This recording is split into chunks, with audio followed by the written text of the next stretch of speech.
Hello, I'm here to share with you another revision tip. This is rather important and relates to market failure. Now, I just started on market failure with the J1s this week, and I tell them if you want to master public goods, there are a few I's you have to think about. The first I relates to identification.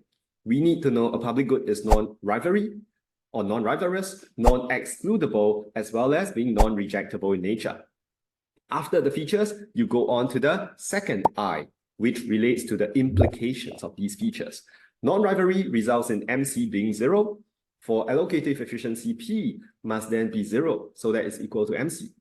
And this is not possible because producers are profit-driven, so AE is lost. Non-excludability results in a free ridership problem, loss of effective demand, no price signal, hence a missing market. All right, this is the second I. The last I is intervention. Given these problems, how should the government intervene? In the case of non-rivalry, free provision is needed for AE. For non-excludability, direct provision, or you can call it government provision, is required. So for public goods, we have free government provision as a result. Now, if you really want to master this section, there's one more I, a very special tip I want to share with you. That is to think of the intent of producing or providing this public good. Almost every year, I get students asking me, why street lighting a public good?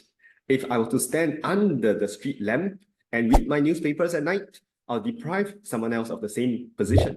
Doesn't that make the good rivalrous in nature?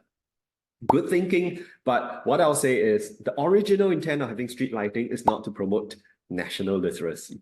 Okay, street lighting is to light out the roads, to reduce the risk of an accident happening. So when you think back to the intent, you kind of know some reasonings are not quite appropriate, all right?